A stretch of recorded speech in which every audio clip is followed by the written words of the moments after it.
The first time I saw the number, it was scratched into the belly of a broken metal fire truck my parents had given my son for his 9th birthday. It was not wrapped nicely. It was not new. It was missing one wheel, the ladder was bent sideways, and when Caleb pressed the little silver bell on top, nothing happened. My mother smiled like she had done something generous. "Vintage," she said.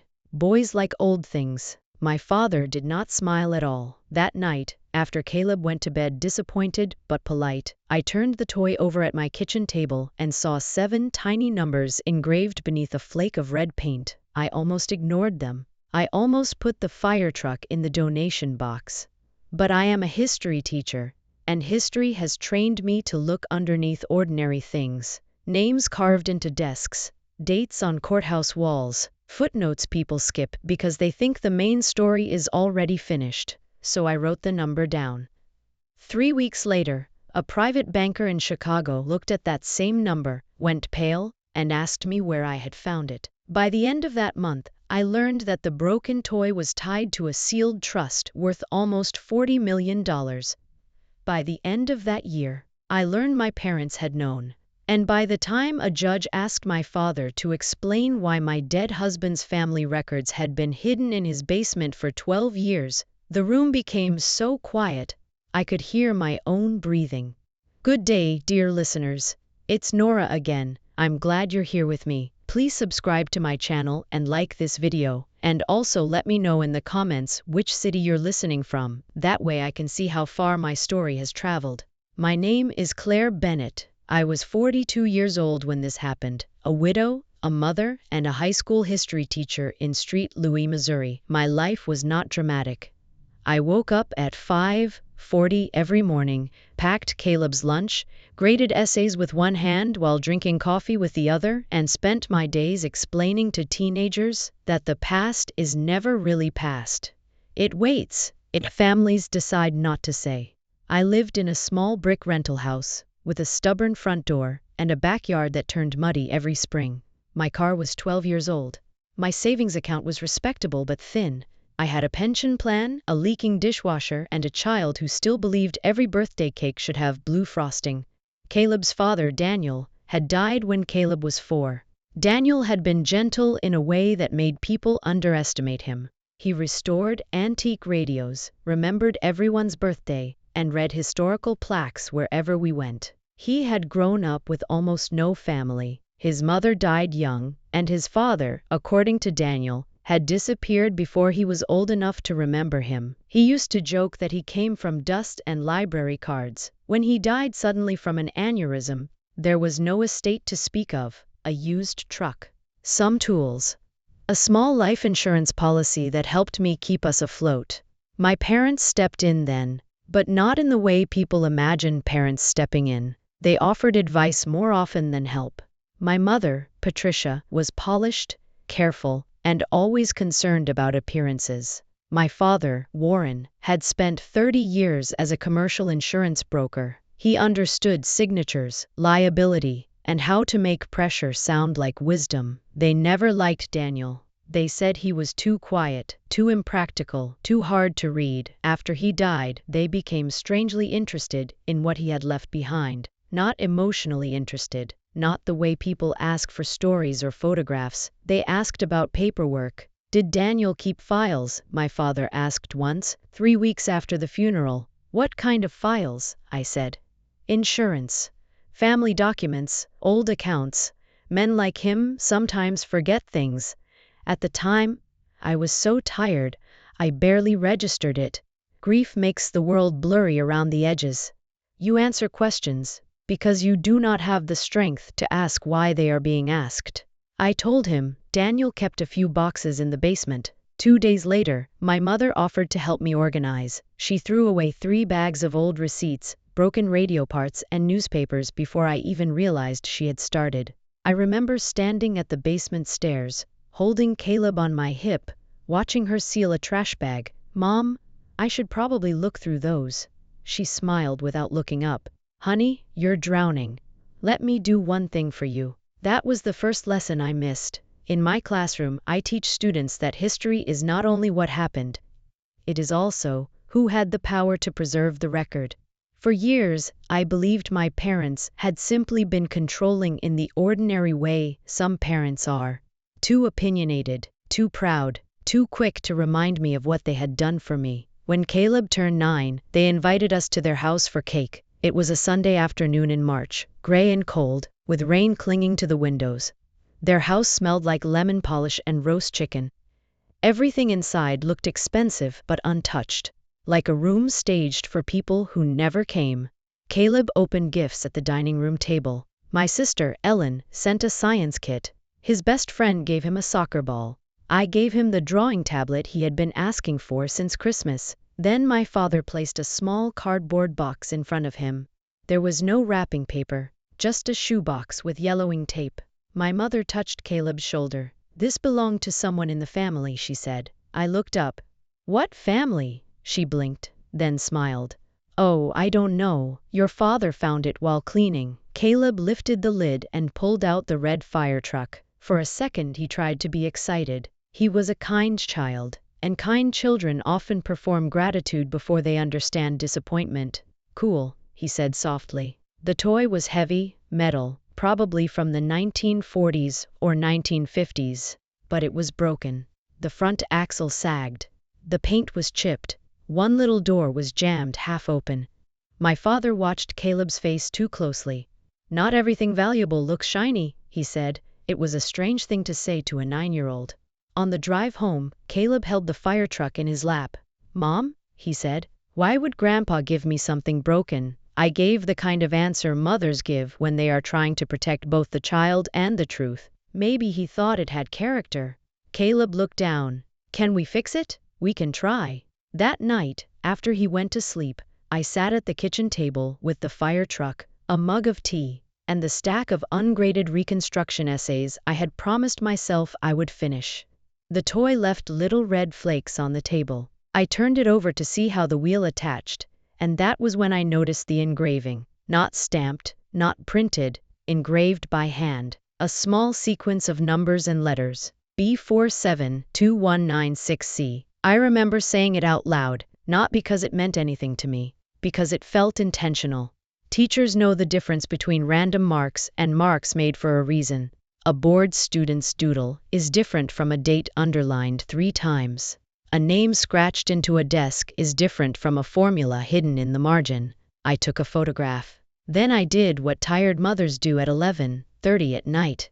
I searched the internet badly. Nothing came up for the number. Nothing came up for the toy company because there was no visible company mark. But when I searched old metal toy fire trucks, I found pictures that looked close. One collector's forum mentioned that some custom promotional toys from the post-war years had serial numbers connected to private companies. That was enough to keep me awake. The next morning, I asked my father where he found it. He paused before answering. "In a box." "What box?" "A basement box." "Your basement, Claire," he said with a small laugh. "It's a toy." My mother got on the extension line. I heard the click. "Why are you interrogating your father over a birthday present?" "I'm not interrogating. Caleb wants to fix it." I was curious. My father's voice changed then. Not angry, softer. "Some things are better left alone." I wrote that sentence down. I had no reason yet, no evidence, no accusation, but I had taught long enough to know that when someone avoids a simple question, the question was probably not simple to them. 2 days later, Caleb brought the fire truck to school because he had a half day and came to my classroom afterward. One of my colleagues, Mr. Abrams, taught industrial arts before the district cut the program. He was the kind of man who could identify a screw by sound. He looked at the toy during lunch. "This isn't a toy store piece," he said. "What do you mean?" He adjusted his glasses. "It's a presentation model. Heavy casting. Custom job. See this little plate?" Someone removed something from the side. There was a rectangular patch where the paint was smoother. "A company name?" I asked. "Maybe. Or a bank. Or a firehouse. Hard to say." He turned it over. "Serial number's odd too. That prefix could be a vault code, batch code, property code." "Vault?" He shrugged. "I'm guessing. But nobody engraved that for decoration." That afternoon, while my students worked on primary source analysis, I kept looking at the photograph on my phone. B472196C. I told myself curiosity was not suspicion. But suspicion often begins as curiosity with a pulse. The first call came that Friday. Unknown number. I ignored it because I was teaching. They called again during 7th period. Then again at 4:12. When I finally answered from the parking lot, a man said, "Miss S. Bennett?" "Yes. My name is David Leland. I'm calling regarding an item that may have come into your possession." I sat very still. "What item?" "A small metal fire apparatus model. Nobody outside my family and Mr. Abrams knew about that toy." My hand tightened around the phone. "Who are you?" "I represent a private client. We were notified through a collector inquiry that the item may have surfaced. We'd like to purchase it." "I didn't make a collector inquiry." A pause. "Perhaps someone on your behalf did. How did you get my number, Miss S. Bennett? The item has limited sentimental value to you, I imagine. My client is prepared to offer $5,000 for a broken toy."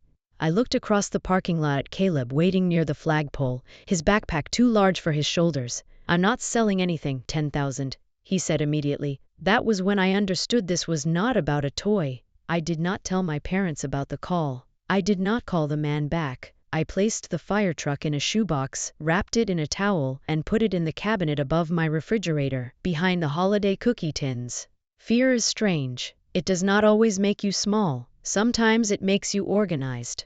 I began with what I could prove: a photograph of the toy, a photograph of the engraving, date and time of the unknown calls, notes from my conversation with my father, notes from the man named David Leland. I created a folder on my laptop called Fire Truck. Then I created a paper folder too, because paper has a way of reminding you that reality is physical. Ink, edges, weight. The next week, I took a personal day and drove to the St. Louis County Library Archives. I told myself I was researching vintage promotional toys, which was partly true. A librarian named Miss Alvarez helped me search old business directories. We found references to a company called Bellwether Savings and Trust, a private bank founded in Chicago in 1912. Their old logo had been a bell inside a shield. The broken fire truck had a bell on top. I felt something move through me then. Not excitement, recognition. The way a student's essay suddenly makes sense after you realize they built the whole argument around one sentence hidden on page 3. Bellwether had merged twice, then become part of Harrington Private Bank. Harrington still existed. I stared at the screen. The serial number began with B. Bellwether. B47. Maybe 1947. I printed everything. At home, I called Harrington's public customer service line and asked whether they had an archival department. I expected to be transferred until someone hung up on me. Instead, after 4 transfers, I reached a woman named Caroline Price. When I explained carefully that I had an old Bellwether promotional model with an engraved number, her tone shifted. "Can you read the number to me?" I did. Silence. Then she said, "Miss S. Bennett, may I ask your relationship to the Bennett family?" I nearly dropped the phone. "That's my married name." "Your husband's family?" "Yes. My husband was Daniel Bennett." Another pause, longer this time. "Miss S. Bennett, I'm going to ask you not to send photographs by email yet. Do not mail the item. Do not give it to anyone. We need to verify some internal records." "What is this?" "I can't say until we confirm. But if you are able, I recommend you speak with an attorney before coming in. There are moments in life when the floor does not actually move, but your body prepares as if it has." I sat down on the kitchen chair. "Is this dangerous?" Her answer was careful. "It may be valuable." That night, I did not sleep. I sat at the kitchen table with the porch light on, listening to the refrigerator hum, and Caleb breathing softly through the baby monitor I still kept, even though he was 9. A teacher's mind is trained to connect timelines. Daniel dies. My parents help clean the basement. Boxes disappear. Years pass. A broken toy emerges from my father's basement. A stranger offers $10,000 for it. A private bank tells me to get a lawyer. I wrote the events in order on a yellow legal pad. Then I wrote one question at the top. What did they know? The next morning, I called an attorney named Marisol Chen. I found her through another teacher whose father had needed probate help. Marisol's office was above a bakery downtown. It smelled faintly of coffee and cinnamon, which made the framed law degrees on the wall feel less intimidating. She was in her 50s, with silver-threaded black hair and the calmest eyes I had ever seen. I told her everything, not dramatically, just the facts. She listened without interrupting. When I finished, she said, "Do you still have the item?" "Yes." "Where?" "Hidden in my kitchen. Move it today. Safe deposit box if possible. Not at a bank connected to Harrington. Not somewhere your parents can access." "My parents don't have access to my house." She looked at me gently. "People with secrets often have more access than we think." I swallowed. She asked for Daniel's death certificate, our marriage certificate, Caleb's birth certificate, old insurance papers, and any records from Daniel's family. "I don't have much," I said. "My mother cleaned out a lot after he died." Marisol wrote that down. Of course she did. The way she said it made my stomach tighten. Before I left, she gave me simple instructions. Do not confront anyone. Do not sell anything. Do not sign anything. Do not discuss this on the phone with your parents. Document every contact. "Claire," she said, "if this is nothing, we will find out quietly. If it is something, the first person who panics usually reveals the map." I was not brave. I was careful. That afternoon, I placed the fire truck in a safe deposit box at a small credit union across town. I photographed the receipt and sent it to Marisol. Then I went home and did what I did every weekday.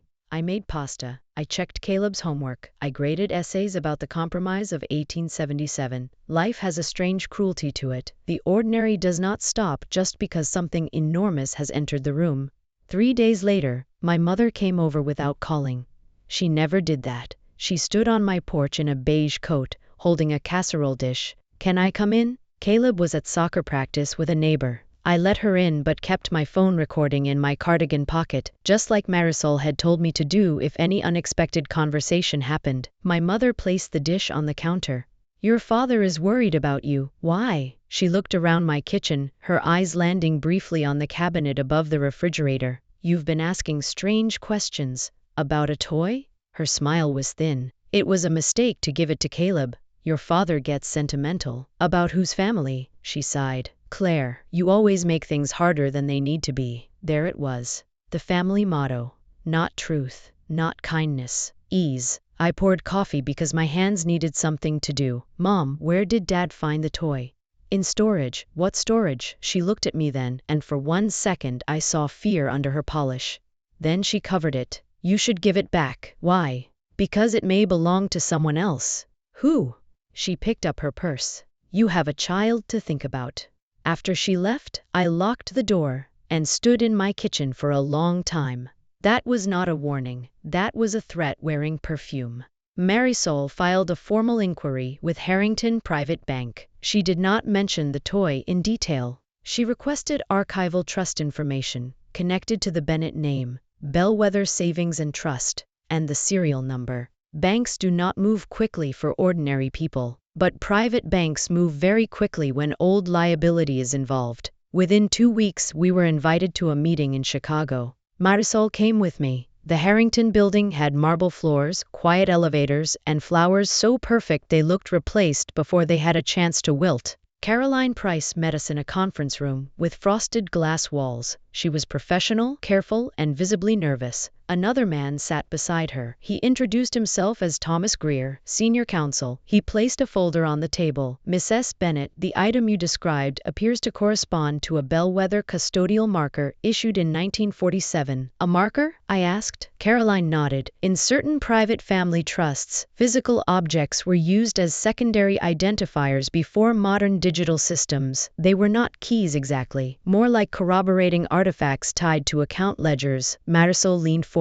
"What trust?" Thomas opened the folder. "The Bennett Marchand Family Preservation Trust." I heard Daniel's last name and a name I had never heard before. "Marchand," Thomas continued.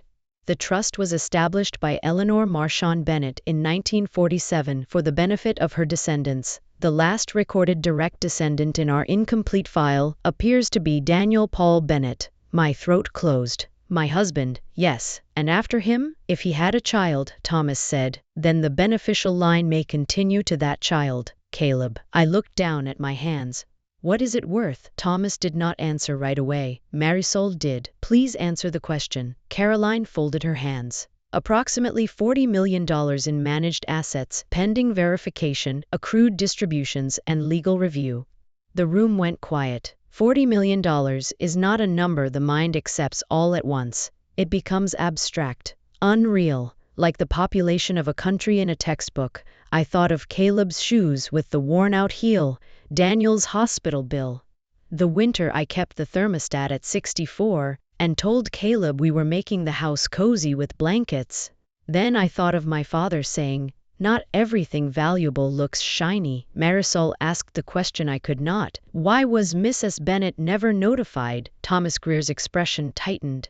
That is what we are trying to determine. He slid one page forward. In 2014, after Daniel Bennett's death, an inquiry was made regarding possible beneficiary status. The inquiry included a death certificate, marriage record, and a claim that Daniel had died without issue. I stared at him.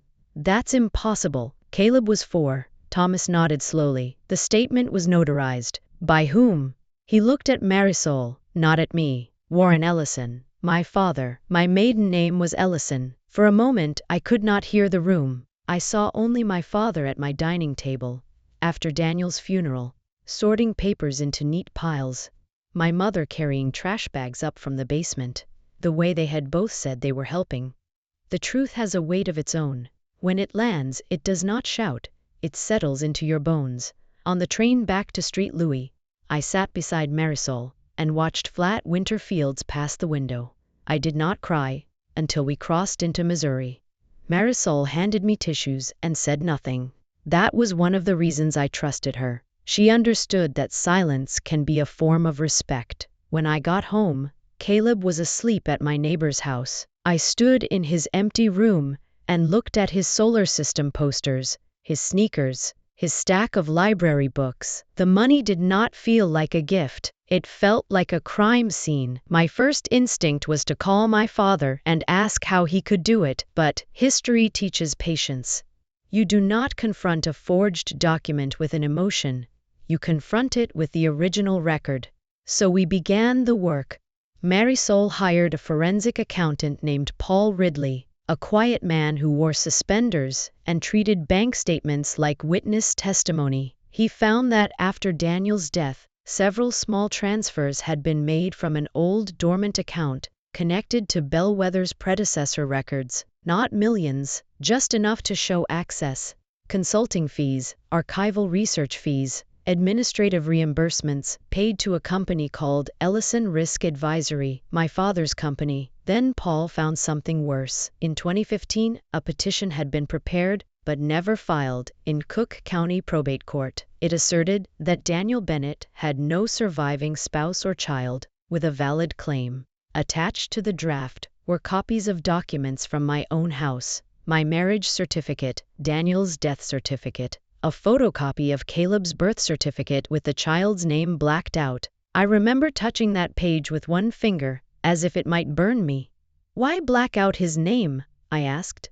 Paul looked at Marisol. Marisol answered softly, to make him disappear without destroying the document.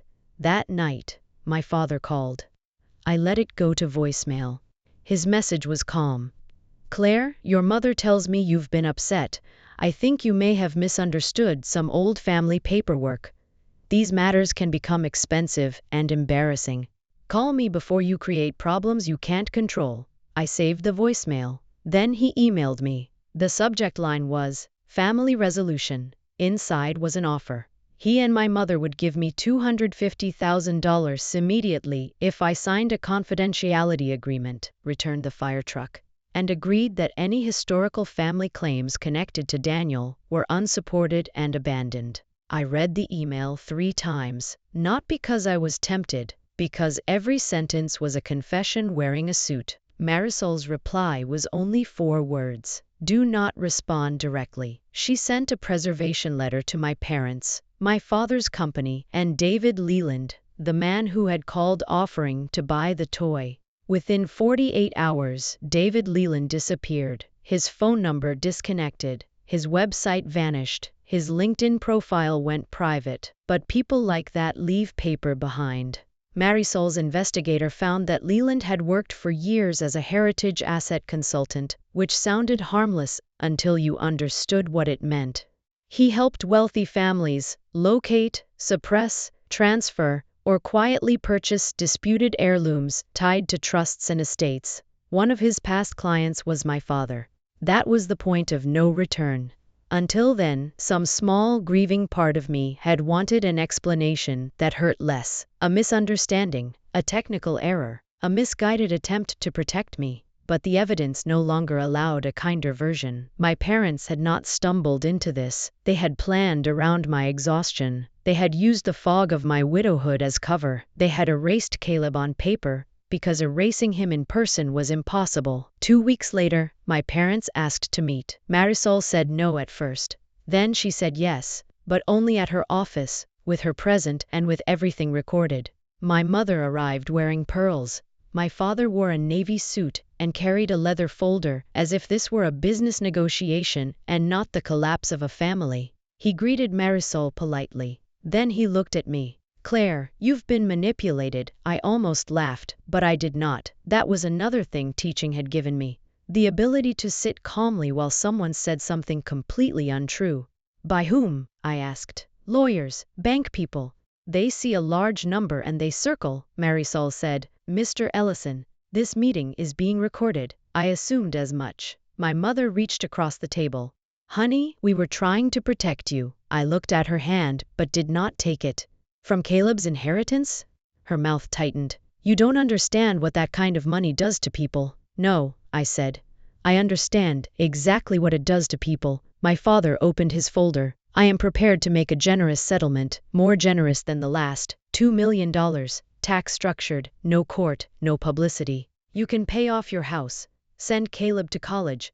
Live comfortably." "I don't own a house," I said. He blinked, annoyed by the correction. "Then buy one," Marisol said. "In exchange for what?" My father looked at her. "A full release. Return of the marker. Withdrawal of all claims. And an admission that Caleb is not a beneficiary? A recognition that the claim is uncertain." I looked at him for a long time. This was the man who taught me to ride a bike, the man who checked the oil in my first car, the man who stood beside me at Daniel's funeral, with his arm around my shoulders while already calculating what papers to remove from my basement. "Dad," I said quietly, "did you know Caleb was the beneficiary?" He leaned back. "Claire, don't be naive. Beneficiary status is not morality, it is paperwork." That was the second mistake he made. The first was giving Caleb the toy. The second was believing I would confuse legality with truth. Marisol ended the meeting. After they left, she sat across from me and said, "We file." The legal process was not like television. There were no surprise witnesses bursting through doors, no shouting in court, no dramatic confession under a spotlight. There were motions, subpoenas, sworn statements, document requests, bank compliance letters, probate filings, and long afternoons where the truth emerged one page at a time. Marisol filed in probate court to establish Caleb's beneficiary status and preserve the trust assets.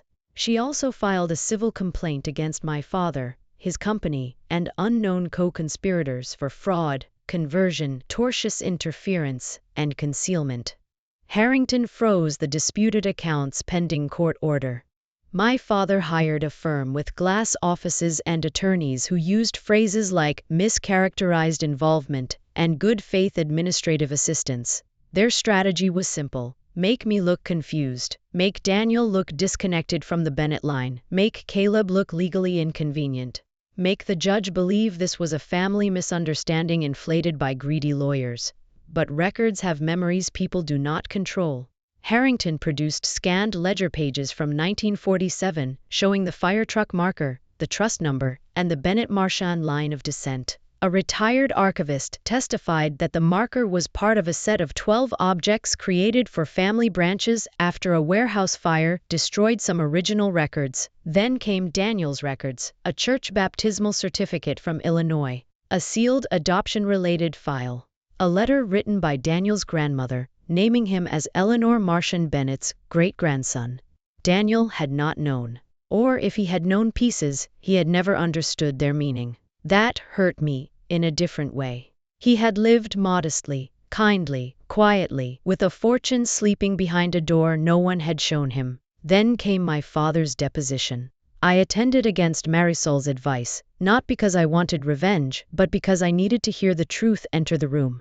My father sat at the conference table with his attorney beside him. He looked older under fluorescent lights, but not sorry. Marisol asked the questions slowly. Mr. Ellison, did you remove documents from Claire Bennett's residence after Daniel Bennett's death? I assisted my daughter with household organization. Did you remove documents bearing the name Bennett? I don't recall specifically. Did you contact Bellwether Successor Institutions in 2014? My office may have made general inquiries. Did you submit a notarized statement claiming Daniel Bennett died without issue? His attorney objected. Marisol waited. My father said, I relied on information available at the time. Marisol placed Caleb's birth certificate in front of him. Was this available at the time? He did not answer. She placed the blacked-out copy beside it. Did you redact your grandson's name from this document? His jaw moved slightly. I don't know who made those marks. Then Marisol produced the scan metadata. The redacted document had been created on a copier leased to Ellison Risk Advisory. The account login belonged to my father. The room became very quiet. Marisol leaned forward. Mr. Ellison, why did you represent that Daniel Bennett had no child when your grandson Caleb was alive, 4 years old, and living with your daughter? My father looked at me for the first time. Not with guilt, with irritation, as if I had failed to stay where he placed me. I believed, he said, that pursuing the matter would be destabilizing for Claire. Marisol's voice did not change.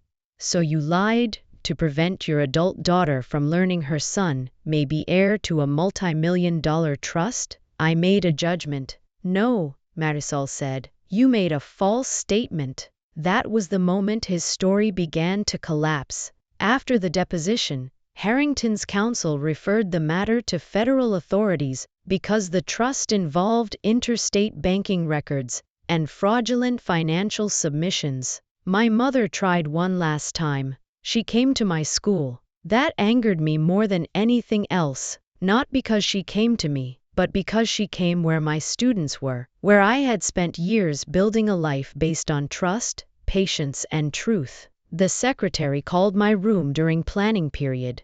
Claire, your mother is here. I met her in the front office, not my classroom. She looked smaller than usual. Please, she said. Your father could go to prison. I looked past her at the hallway lined with student projects about constitutional rights. Did you know? Her eyes filled with tears. But tears are not always answers. Claire, marriage is complicated. Did you know? She whispered. I knew he was handling something. Did you know Caleb's name was removed? She looked down. That was answer enough. I did not raise my voice. I did not insult her. I simply said, you need to leave my school. The court hearing that decided Caleb's beneficiary status happened on a bright morning in September. The sky was painfully blue. Caleb did not attend. He was still a child, and I wanted him to remain one for as long as possible. The judge was a woman in her 60s with reading glasses on a chain and no patience for theatrical language. Harrington presented the trust records. Marisol presented Daniel's lineage, our marriage, Caleb's birth certificate, and the chain of concealment. My father's attorneys argued uncertainty, procedural defects, missing original documents, and the possibility that the fire truck marker had been transferred improperly. Then the judge asked one question. Who gave the marker to the child? My father's attorney hesitated. The child's grandfather, Your Honor. The respondent? Yes. The judge looked over her glasses. So the party disputing the child's connection to the trust physically delivered the trust marker to the child. No one answered. I felt Marisol shift beside me. The judge continued. That is either an extraordinary coincidence or a fact with evidentiary significance. In the end, she ruled that Caleb was the rightful beneficiary in Daniel's line, pending final administrative accounting. She ordered the trust protected, appointed an independent fiduciary, and referred the fraudulent filings for further review. The civil case did not go to a dramatic trial. Most cases like ours do not. They end in rooms with long tables, tired lawyers, and settlement language polished until it barely resembles pain. My father agreed to repay all improper fees with penalties. His company was dissolved. His professional licenses came under investigation. David Leland cooperated after receiving his own legal pressure and confirmed that my father had hired him to locate the marker after realizing it had accidentally been mixed into household storage. That was the detail that stayed with me. Accidentally. After all his planning, my father lost control because he gave a broken toy to a little boy he had tried to erase. My mother avoided criminal charges by cooperating. I have complicated feelings about that, but peace often requires accepting outcomes that are legal, not perfect. My father eventually pleaded guilty to reduced financial fraud charges. He did not receive the harshest sentence possible, but he did receive consequences he could not charm away. As for the money, it did not arrive like a movie. No giant check, no champagne, no sudden mansion. The trust was placed under professional management for Caleb's benefit. Funds were released for education, housing, healthcare, and long-term security. I received a widow's settlement connected to Daniel's withheld distributions, enough to change our lives carefully. Carefully is the important word. I bought a small house with a garden, not a mansion, not a showpiece, a yellow house with old wood floors, a porch swing, and a maple tree in the backyard. Caleb picked the room facing east because he liked waking up with sunlight on his desk.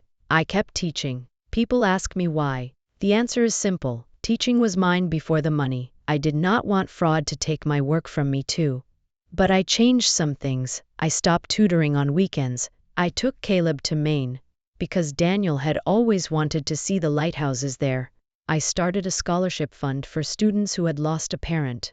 Quietly. No building named after us. No speeches. Just help where help would have mattered to me. The broken fire truck now sits in a glass case in my study, not because it is beautiful. It still has chipped paint. The ladder is still bent. One wheel remains slightly crooked because Caleb insisted we should not make it too perfect. It went through stuff, he said. He was right. Some objects should be repaired only enough to survive, not so much that they forget what happened to them. I have not spoken to my father since the sentencing. My mother sends cards on holidays. I read them once, then place them in a box. Forgiveness, I have learned, is not the same as access. Caleb knows some of the story now, in pieces appropriate for his age. He knows his father came from a family with hidden history. He knows adults sometimes do wrong things with papers and money.